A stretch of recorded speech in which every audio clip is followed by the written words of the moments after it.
ಬೆಳಗ್ಗೆ 7:30 ಸುಮಾರಿಗೆ ಅಗ್ನಿ ಅವಘಡ ಸಂಭವಿಸಬಹುದು ಅನ್ನೋ ಮಾಹಿತಿ ಪ್ರಾಥಮಿಕವಾಗಿ ಲಭ್ಯವಾಗ್ತಾ ಇದೆ. ಪ್ಲಾಸ್ಟಿಕ್ ವಸ್ತುಗಳಿದ್ದ ಈ ಅಂಗಡಿಯಲ್ಲಿ ಬೆಂಕಿ ಕಾಣಿಸಿಕೊಂಡಿದೆ. ಶಾರ್ಟ್ ಸರ್ಕ್ಯೂಟ್ನಿಂದ ಬೆಂಕಿ ಅವಘಡ ಸಂಭವಿಸಿರಬಹುದು ಅನ್ನೋದು ಪ್ರಾಥಮಿಕ ಮಾಹಿತಿ. ಪ್ಲಾಸ್ಟಿಕ್, ಟೆಡಿಬೇರ್, ಹಾರ್ಡ್ವೇರ್ ಮಳಿಗೆಗಳು ಈಗ ಬೆಂಕಿಗೆ ಆಹುತಿಯಾಗಿದೆ. ಅಲ್ಲ ಮಿಕ್ಸ್ ಅಂಗಡಿ ಇದೆ, ಎಲ್ಲ ಮಿಕ್ಸ್ ಕಾಂಪ್ಲೆಕ್ಸ್ ತರ ಇದೆ. ಎಲ್ಲರಿಗೆಲ್ಲ ಐಟಮ್ ಎಲ್ಲ ಡ್ಯಾಮೇಜ್ ಆಗಿದೆ. ಅಗ್ನಿಗೆ ಬೆಂಕಿನ ಆಗಿದೆ, ಮತ್ತೆ ನೀರು ಹಾಕಿದಲ್ಲ ಫುಲ್ ಐಟಮ್ ಡ್ಯಾಮೇಜ್ ಆಗಿದೆ ಎಲ್ಲರಿಗೂ. ಈ ಹಿಂದೆ ಕೂಡ 3 ಸಲ ಆಗಿತ್ತು ಸರ್ ಇದೇ ತರ ಬೆಂಕಿ ಅವಘಡ ಆಗಿತ್ತು. ಹೌದೌದು, ಎಚ್ಚೆತ್ತುಕೊಳ್ಳಿಲ್ವಲ್ಲ, ವ್ಯಾಪಾರಸ್ಥರು ಕೂಡ ಎಚ್ಚೆತ್ತುಕೊಳ್ಳಿಲ್ಲ ಅಂತ ಸೇಫ್ಟಿ ವಿಚಾರದಲ್ಲಿ. ಅಲ್ಲ ಸೇಫ್ಟಿ ವಿಚಾರ ಅಂದ್ರೆ ಅಲ್ಲ ಅಂಗಡಿ ಬಿಲ್ಡಿಂಗ್ ಒಂದರೆಲ್ಲ ಸಣ್ಣ ಸಣ್ಣ ಅಂಗಡಿ ಕಟ್ಟುಕಟ್ಟೆಲ್ಲ ಫುಲ್ ಗಲಿನಲ್ಲಿ ಅಲ್ಲಿ ಕಟ್ಟಿದೆ. ಗವರ್ಮೆಂಟ್ ಎಲ್ಲ ಪರ್ಮಿಷನ್ ಕೊಟ್ಟಿದ್ದಾರೆ. ಅದೆಲ್ಲ ಗವರ್ಮೆಂಟ್ ಎಲ್ಲ ನೋಡಿದ್ರೆ ಎಲ್ಲ ಮಿಕ್ಸ್ ಅಂಗಡಿ ಇದೆ, ಎಲ್ಲ ಮಿಕ್ಸ್ ಕಾಂಪ್ಲೆಕ್ಸ್ ತರ ಇದೆ. ಎಲ್ಲರಿಗೆಲ್ಲ ಐಟಮ್ ಎಲ್ಲ ಡ್ಯಾಮೇಜ್ ಆಗಿದೆ. ಅಗ್ನಿಗೆ ಬೆಂಕಿನ ಆಗಿದೆ, ಮತ್ತೆ ನೀರು ಹಾಕಿದಲ್ಲ ಫುಲ್ ಐಟಮ್ ಡ್ಯಾಮೇಜ್ ಆಗಿದೆ ಎಲ್ಲರಿಗೂ. ಈ ಹಿಂದೆ ಕೂಡ 3 ಸಲ ಆಗಿತ್ತು ಸರ್ ಇದೇ ತರ ಬೆಂಕಿ ಅವಘಡ ಆಗಿತ್ತು. ಹೌದೌದು, ಎಚ್ಚೆತ್ತುಕೊಳ್ಳಿಲ್ವಲ್ಲ, ವ್ಯಾಪಾರಸ್ಥರು ಕೂಡ ಎಚ್ಚೆತ್ತುಕೊಳ್ಳಿಲ್ಲ ಅಂತ ಸೇಫ್ಟಿ ವಿಚಾರದಲ್ಲಿ. ಅಲ್ಲ ಸೇಫ್ಟಿ ವಿಚಾರ ಅಂದ್ರೆ ಅಲ್ಲ ಅಂಗಡಿ ಬಿಲ್ಡಿಂಗ್ ಒಂದರೆಲ್ಲ ಸಣ್ಣ ಸಣ್ಣ ಅಂಗಡಿ ಕಟ್ಟುಕಟ್ಟೆಲ್ಲ ಫುಲ್ ಗಲಿನಲ್ಲಿ ಅಲ್ಲಿ ಕಟ್ಟಿದೆ. ಗವರ್ಮೆಂಟ್ ಎಲ್ಲ ಪರ್ಮಿಷನ್ ಕೊಟ್ಟಿದ್ದಾರೆ. ಅದೆಲ್ಲ ಗವರ್ಮೆಂಟ್ ಎಲ್ಲ ನೋಡಿದ್ರೆ ಎಲ್ಲ ಮಿಕ್ಸ್ ಅಂಗಡಿ ಇದೆ. ಎಲ್ಲ ಇನ್ನು ಘಟನಾ ಸ್ಥಳದಿಂದಲೇ ನಮ್ಮ ಇಬ್ಬರು ಪ್ರತಿನಿಧಿಗಳು ಅಭಿಷೇಕ್ ಹಾಗೆ ದಿಕ್ಕಿ ತೋಳ್ಪಾಡಿ ನೇರ ಸಂಪರ್ಕದಲ್ಲಿದ್ದಾರೆ. ಅಭಿಷೇಕ್, 7:30 ಸುಮಾರಿಗೆ ಅಗ್ನಿ ಅವಘಡ ಅನ್ನೋ ಮಾಹಿತಿ ಇದೆ. ಹೇಗೆ ಸಂಭವಿಸಿತು ಘಟನೆ ಅನ್ನೋದ್ರ ಬಗ್ಗೆ ಮತ್ತೇನು ಡೀಟೇಲ್ಸ್ ಲಭ್ಯ ಆಗ್ತಾ ಇದೆ? ಜೊತೆಗೆ ಸದ್ಯಕ್ಕೆ ಹೇಗಿದೆ ಪರಿಸ್ಥಿತಿ?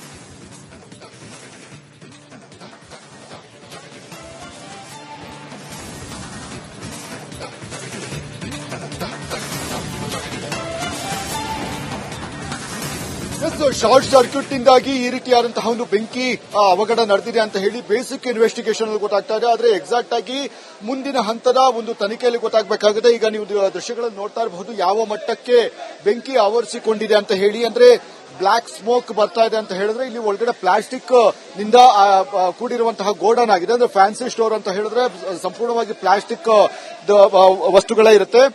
ಮತ್ತೆ ಇನ್ನು ಇದೆ ಇಲ್ಲಿ ಈ ಒಂದು ಗೋಡನ್ ನಲ್ಲಿ ಶೇಖರಣೆ ಮಾಡಿ ನಂತರ ಇಲ್ಲಿಂದ ಬೇರೆ ಕಡೆ ಕಳಿಸಲಾಗುತ್ತೆ. ಇಂತಹ ಒಂದು ಗೋಡನ್ ನಲ್ಲಿ ಸಾಕಷ್ಟು ವಸ್ತುಗಳು ಕೂಡ ಅಂದ್ರೆ ಲಕ್ಷಾಂತರ ಮೌಲ್ಯದ ವಸ್ತುಗಳು ಕೂಡ ಇತ್ತು. ಇನ್ನು ಬೆಳಗಿನ ಜಾವ ಕಾಣಿಸಿಕೊಂಡಂತಹ ಒಂದು ಬೆಂಕಿ ಏನಿದೆ ಸಾಕಷ್ಟು ಅಂದ್ರೆ ಅಕ್ಕಪಕ್ಕದ ಕಟ್ಟಡಗಳಿಗೂ ಕೂಡ ಆವರಿಸಿ ತೊಂದರೆ ಮಾಡಿದೆ ಅಂತಾನೆ ಹೇಳ್ಬೋದು. ನೀವು ಒಳಗಡೆ ದೃಶ್ಯಗಳು ನೋಡ್ತಾ ಇರಬಹುದು. ಅಂದ್ರೆ ಬೆಂಕಿ ಏನಿದೆ ಆರಿಸಿದಷ್ಟು ಮತ್ತೆ ಮತ್ತೆ ಅದು ಹತ್ತಿಕೊಳ್ತಾನೆ ಇದೆ. ಅಂದ್ರೆ ಈ ಒಂದು ಪ್ಲಾಸ್ಟಿಕ್ ಮೆಟೀರಿಯಲ್ ಏನಿದೆ ಸಂಪೂರ್ಣವಾಗಿ ಅಂದ್ರೆ ಆ ಒಳಗಡೆವರೆಗೂ ಕೂಡ ಹೋಗೋದಕ್ಕೆ ಸಾಧ್ಯ ಆಗ್ತಾ ಇಲ್ಲ. ಯಾಕಂದ್ರೆ ಇಲ್ಲಿಯವರೆಗೆ ಅಂದ್ರೆ ಹೀಟ್ ಏನಿದೆ ಅದನ್ನು ಹೆಚ್ಚುವರಿ ಇರುವಂತಹ ಒಂದು ಕಾರಣದಿಂದಾಗಿ ಒಳಗಡೆ ಸಂಪೂರ್ಣವಾಗಿ ಹೋಗೋದಕ್ಕೆ ಅಗ್ನಿಶಾಮಕ ಸಿಬ್ಬಂದಿಗಳಿಗೂ ಕೂಡ ಸಾಧ್ಯ ಆಗ್ತಾ ಇಲ್ಲ. ಹೀಗಾಗಿ ಹಂತ ಹಂತವಾಗಿ ಬೆಂಕಿಯನ್ನ ಆರಿಸಿ ನಂತರ ಒಳಗಡೆ ಹೋಗುವಂತಹ ಒಂದು ಕೆಲಸಗಳನ್ನು ಕೂಡ ಮಾಡ್ತಾರೆ. ಈಗ ಸದ್ಯದ ಮಟ್ಟಿಗೆ ಅಕ್ಕಪಕ್ಕದಲ್ಲಿರುವಂತಹ ನಿವಾಸಿಗಳನ್ನು ಕೂಡ ತೆರವು ಮಾಡಿ ನಂತರ ಪಕ್ಕದ ಕಟ್ಟಡಗಳಿಗೆ ಯಾವುದೇ ರೀತಿ ಬೆಂಕಿ ತಗುಲದ ರೀತಿಯಲ್ಲಿ ನೋಡಿಕೊಳ್ಬೇಕಾಗುತ್ತೆ. ಈಗ ದೃಶ್ಯಗಳನ್ನು ನೋಡ್ತಾ ಇರಬಹುದು. ಪಕ್ಕದ ಬಿಲ್ಡಿಂಗ್ ನಲ್ಲಿ ಅಂದ್ರೆ ಪಕ್ಕದ ಅಂಗಡಿ ಏನಿದೆ ಅಲ್ಲಿಯೂ ಕೂಡ ಬೆಂಕಿ ಪಸರಿಸುವಂತಹ ಒಂದು ಹಂತದಲ್ಲಿದೆ. ಅದನ್ನ ಕಂಟ್ರೋಲ್ ಮಾಡೋದಕ್ಕೆ ಈಗ ಮತ್ತೊಂದು ತಂಡ ಏನಿದೆ ಅದನ್ನ ನಿರಂತರವಾಗಿ ಅಂದ್ರೆ ಆ ಬದಿಯಲ್ಲಿ ಶ್ರಮವನ್ನು ವಹಿಸ್ತಾ ಇದೆ. ಅಂದ್ರೆ ಹೆಚ್ಚು ಕಡಿಮೆ 4 ರಿಂದ 5 ಅಗ್ನಿಶಾಮಕ ವಾಹನದ ಮುಖಾಂತರ ನೀರು ಹಾಯಿಸುವಂತಹ ಒಂದು ಪ್ರಕ್ರಿಯೆಗಳನ್ನು ಕೂಡ ಮಾಡಿದ್ರು. ಆದ್ರೆ ಮತ್ತಷ್ಟು ಬೇಡಿಕೆ ಇದೆ. ಅಂದ್ರೆ ನೀರು ನೀರಿನ ಬೇಡಿಕೆ ಇರುವಂತಹ ಒಂದು ಕಾರಣದಿಂದಾಗಿ ಮತ್ತೊಂದೆರಡು ವಾಹನಗಳು ಇಲ್ಲಿಗೆ ಬರುವಂತಹ ಸಾಧ್ಯತೆ ಇದೆ. ಅಂದ್ರೆ ಸತತವಾಗಿ 3 ಗಂಟೆಗಳ ಕಾಲ ನಿರಂತರವಾಗಿ ಬೆಂಕಿ ಅಂದ್ರೆ ನೀರನ್ನು ಹಾಯಿಸುವಂತಹ ಒಂದು ಪ್ರಕ್ರಿಯೆಗಳು ಕೂಡ ನಡೀತಾ ಇದೆ. ಆದರೂ ಯಾವುದೇ ರೀತಿಯಾದಂತಹ ಕಂಟ್ರೋಲ್ ಅಂದ್ರೆ ಬೆಳಗಿನ ಜಾವಕ್ಕೆ ನೋಡಿದ್ರೆ ಕಂಪೇರ್ ಮಾಡಿದ್ರೆ ಈಗ ಎಷ್ಟೋ ಪರವಾಗಿಲ್ಲ. ಆದ್ರೆ ಇನ್ನೂ ಕೂಡ ಕಂಟ್ರೋಲ್ ಆಗಿಲ್ಲ. ಹೀಗಾಗಿ ಈ ಅವರ ಪ್ರಿಕಾಷನ್ಸ್ ಗಳನ್ನು ಕೂಡ ನೋಡಿಕೊಳ್ಬೇಕಾಗುತ್ತೆ. ಅಂದ್ರೆ ಅಗ್ನಿಶಾಮಕ ದಳ ಸಿಬ್ಬಂದಿಗಳನ್ನು ಏಕಾಏಕಿ ಅವರು ಇದನ್ನು ಮಾಡಿದ್ದಾರೆ ಅಂತ ಟ್ರೈನಿಂಗ್ ತಗೊಂಡಿರೋದ್ರ ಒಳಗಡೆ ಹೋಗಕ್ಕಾಗೋದಿಲ್ಲ. ಈಗ ಸದ್ಯ ಈಗ ಹಂತ ಹಂತವಾಗಿ ಬೆಂಕಿಯನ್ನು ಆರಿಸುವಂತಹ ಕೆಲಸಗಳನ್ನು ಕೂಡ ಮಾಡ್ತಾರೆ. ಮತ್ತೆ ಈ ಹಿಂದೆ ಕಳೆದ ವರ್ಷ ಇದೇ ಭಾಗದಲ್ಲಿ ಅಂದ್ರೆ 2 ಗಲ್ಲಿಯ ಹಿಂದೆ ಇದೇ ರೀತಿಯಾದಂತಹ ಒಂದು ಅಗ್ನಿ ಅವಘಡ ನಡೆದಿತ್ತು. ಆ ಸಂದರ್ಭದಲ್ಲಿ 3 ಜನ ವ್ಯಕ್ತಿಗಳು ಮಗು ಸೇರಿ 3 ಜನ ಸಾವನ್ನಪ್ಪಿದ್ರು. ಬೆಂಕಿಯಲ್ಲಿ ಸುಟ್ಟು ಕರಕಲಾಗಿ ಅವರ ಶವಗಳನ್ನ ಮಾಡಲಾಗಿತ್ತು. ಇಂತಹ ಒಂದು ಘಟನೆಗಳು ಈ ಒಂದು ಕುಂಬಾರಪೇಟೆ ಎಸ್ಪಿ ರೋಡ್ ಧರ್ಮರಾಯನ ಗುಡಿ ಏನಿದೆ ಅಕ್ಕಪಕ್ಕದ ಸ್ಥಳಗಳಲ್ಲಿ ನಡೀತಾನೆ ಇದೆ. ಪ್ರತಿ ಬಾರಿಯೂ ಕೂಡ ಇದಕ್ಕೆ ಒಂದು ಪ್ರಿಕಾಷನ್ಸ್ ಗಳನ್ನ ಕೊಡ್ತೀವಿ, ಅಂದ್ರೆ ಇದಕ್ಕೆ ಒಂದು ಶಾಶ್ವತ ಪರಿಹಾರ ಕೊಡ್ತೀವಿ ಅಂತ ಹೇಳ್ತಾನೆ ಬಂದಿದ್ದಾರೆ. ಆದ್ರೆ ಯಾರು ಕೂಡ ಆಗಿಲ್ಲ ಇದುವರೆಗೂ ಕೂಡ.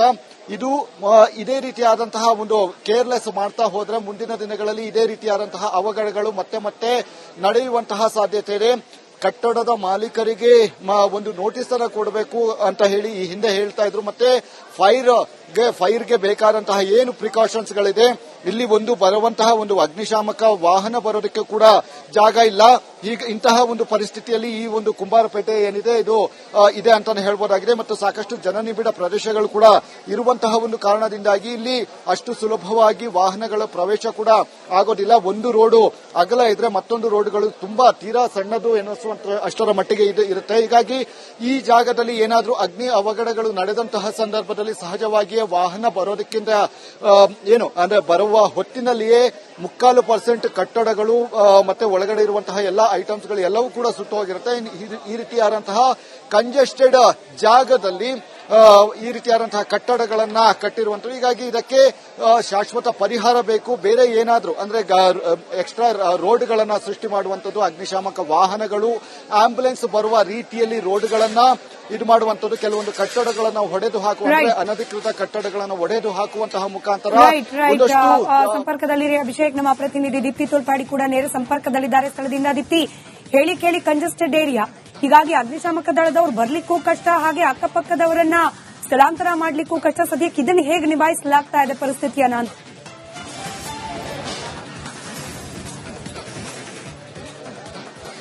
ಸ್ಮಿತಾ, ಅಗ್ನಿ ದುರಂತ ನಡೆದಂತಹ ದುರ್ಘಟನೆಯ ಜಾಗದಲ್ಲೇ ಇದ್ದೀವಿ. ನೀವು ನೋಡಬಹುದು ಯಾವ ರೀತಿಯಾಗಿ ಚಿಕ್ಕಪೇಟೆ ಅಂದ ಕೂಡಲೇ ನಮಗೆ ಗೊತ್ತಾಗುತ್ತೆ ಎಂತಹ ಗಲ್ಲಿ ರಸ್ತೆ ಅಂತ ಹೇಳಿ. ಸೊ ಇಲ್ಲಿ ಬರುವಂತದ್ದೇ ಒಂದು ದೊಡ್ಡ ಸವಾಲಾಗಿರುತ್ತೆ. ಬೆಳಿಗ್ಗೆ 7:15 ನಡೆದಿರುವಂತಹ ಘಟನೆ ಅನ್ನೋ ಮಾಹಿತಿ ಲಭ್ಯವಾಗ್ತಾ ಇದೆ. ಇದೇನ್ ಕಾಂಪ್ಲೆಕ್ಸ್ ನೋಡ್ತಾ ಇದ್ದೀರಾ, ಇದು ಲಕ್ಷ್ಮಿ ಕಮರ್ಷಿಯಲ್ ಕಾಂಪ್ಲೆಕ್ಸ್ ಅಂತ, ತುಂಬಾ ಹಳೆಯದಾದಂತಹ ಕಾಂಪ್ಲೆಕ್ಸ್. ಇಲ್ಲಿ ಎ ಮತ್ತೆ ಬಿ ಅಂತ 2 ಬ್ಲಾಕ್ಗಳಿದೆ. ಅದರಲ್ಲಿ ಬಿ ಬ್ಲಾಕ್ ನಲ್ಲಿ ಒಂದು ಅಂಗಡಿಯಲ್ಲಿ ಪರ್ಟಿಕ್ಯುಲರ್ ಆಗಿ ಶಾರ್ಟ್ ಸರ್ಕ್ಯೂಟ್ ಆಗಿ ಬೆಂಕಿ ಕಾಣಿಸಿಕೊಂಡಿರುವಂತಹ ಶಂಕೆ ವ್ಯಕ್ತವಾಗ್ತಾ ಇದೆ. ಒಳಗಡೆ 50ಕ್ಕೂ ಹೆಚ್ಚು ಅಗ್ನಿಶಾಮಕ ದಳದ ಸಿಬ್ಬಂದಿಗಳು ಹರಸಾಹಸವನ್ನ ಪಡ್ತಾ ಇದ್ದಾರೆ. ಯಾಕಂದ್ರೆ ಎಲ್ಲನೂ ಕೂಡ ಪ್ಲಾಸ್ಟಿಕ್ ಐಟಮ್ ಆಗಿರೋದ್ರಿಂದ ಅದನ್ನ ನಂದಿಸುವಂತದ್ದು ದೊಡ್ಡ ಚಾಲೆಂಜ್. ಹೀಗಾಗಿ 50ಕ್ಕೂ ಹೆಚ್ಚು ಅಗ್ನಿಶಾಮಕ ದಳದವರು ನಿರಂತರವಾಗಿ ಕಳೆದ 4 ಗಂಟೆಗಳಿಂದನೂ ಕೂಡ ಅಗ್ನಿ ನಂದಿಸುವಂತಹ ಕೆಲಸವನ್ನ ಮಾಡ್ತಾ ಇದ್ದಾರೆ. ಜೊತೆಗೆ ದಟ್ಟ ಹೊಗೆಯಿಂದ ಉಸಿರಾಟದ ಸಮಸ್ಯೆ ಕೂಡ ಎದುರಾಗ್ತಾ ಇದೆ. ಯಾಕಂದ್ರೆ ಗಂಟೆಗಟ್ಟಲೆ ನಿಂತ್ಕೊಂಡು ಆ ಒಂದು ಹೊಗೆಯನ್ನ ಆರಿಸಬೇಕಾದಂತಹ ಪರಿಸ್ಥಿತಿ. ಲ್ಯಾಡರ್ ಗಳನ್ನ ಹಾಕೊಂಡು ಮೇಲಿನ ಅಂದ್ರೆ 2 ಫ್ಲೋರ್ ಭಾಗದಲ್ಲಿರುವಂತಹ ಒಂದು ಕಾಂಪ್ಲೆಕ್ಸ್ ಆಗಿದೆ. ಸೊ ಮೇಲಿನ ಭಾಗದಲ್ಲಿ ಹೆಚ್ಚು ಕಾಣಿಸ್ಕೊಳ್ತಾ ಇದೆ. ನೀವು ನೋಡಬಹುದು ನೇತ್ ಹಾಕೊಂಡಿದೆ ಆ ಪ್ಲಾಸ್ಟಿಕ್ ಐಟಮ್ಸ್ ಗಳೆಲ್ಲ, ಏನ್ ವಾಟರ್ ಬಾಟಲ್ ಅಂತ ಹೇಳ್ತೀವಿ ಅದಿನ್ನೂ ಕೂಡ ನೇತ್ ಹಾಕೊಂಡಿದೆ.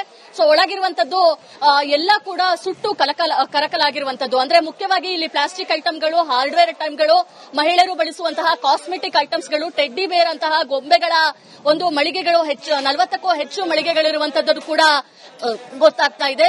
ಅಗ್ನಿಶಾಮಕ ದಳದವರು ಯಾರು ರೆಸ್ಕ್ಯೂ ಆಪರೇಷನ್ ಗೆ ಹೋಗಿದ್ದಾರೆ ಅವರು ಒಂದ್ ಸ್ವಲ್ಪ ಆಚೆ ಬಂದು ನೀರನ್ನು ಹಾಕೊಳ್ತಾ ಇರುವಂತದ್ದು ನೋಡಬಹುದು. ಅಲ್ಲಿ ಅವರಿಗೆ ಉಸಿರಾಡೋದಕ್ಕೂ ಕೂಡ ಕಷ್ಟ ಆಗುತ್ತೆ. ಇವರಿಗೆಲ್ಲ ಒಂದು ಸಲ್ಯೂಟ್ ಅನ್ನ ಹೊಡಿಬೇಕಾಗುತ್ತೆ. ಯಾಕಂದ್ರೆ ತುಂಬಾ ಚಾಲೆಂಜ್ ಆದಂತಹ ಆಪರೇಷನ್ ಇದಾಗಿರುತ್ತೆ. ಒಳಗಡೆ ಅವರು ಉಸಿರು ಗಟ್ಕೊಂಡು ಕೆಲಸವನ್ನ ಮಾಡಬೇಕಾಗುತ್ತೆ. ಅವರಿಗೆ ನೀರನ್ನ ಡಿಸ್ಟ್ರಿಬ್ಯೂಟ್ ಮಾಡುವಂತಹ ಕೆಲಸ ಕೂಡ ಆಗ್ತಾ ಇದೆ. ಕೇವಲ ಅಗ್ನಿಶಾಮಕ ದಳದವರು ಮಾತ್ರ ಅಲ್ಲ, ಪೊಲೀಸರು ಕೂಡ ಬಂದು ಇಲ್ಲಿರುವಂತವರನ್ನ ಕೂಡ ಅಂದ್ರೆ ಬೇರೆ ಕಡೆ ಕಳಿಸ್ತಾ ಇದ್ದಾರೆ. ಯಾಕಂದ್ರೆ ಎಲ್ಲರಿಗೂ ಕೂಡ ಒಂದು ಆತಂಕ, ಪಕ್ಕಪಕ್ಕದಲ್ಲೇ ಇರುವಂತಹ ಮಳಿಗೆಗಳಿಗೆ ಏನಾದ್ರೂ ಆಗುತ್ತಾ ಅಂತ ಹೇಳಿ. ಸೊ ಇಲ್ಲಿರುವಂತಹ ವ್ಯಾಪಾರಿಗಳು ಕೂಡ ಸ್ಥಳಕ್ಕೆ ಬಂದು ಏನಾಗಿದೆ, ಏನಾಗಬಹುದು ಮುಂದೆ ಅಂತನೂ ಕೂಡ ಕುತೂಹಲದಿಂದ ನೋಡ್ತಾ ಇದ್ದಾರೆ. ಪೊಲೀಸರು ರಕ್ಷಣೆ ಕೊಡುವಂತಹ ನಿಟ್ಟಿನಲ್ಲಿ ಕೆಲಸವನ್ನ ಮಾಡ್ತಾ ಇದ್ದಾರೆ. ಬ್ಯಾರಿಕೇಡ್ ಗಳನ್ನ ಹಾಕಿ ಯಾರು ಕೂಡ ಈ ಒಂದು ಸ್ಥಳಕ್ಕೆ ಬಾರದಿರೋ ರೀತಿಯಲ್ಲೂ ಕೂಡ ಕಂಟ್ರೋಲ್ ಅನ್ನ ಮಾಡ್ತಾ ಇರುವಂತದ್ದು.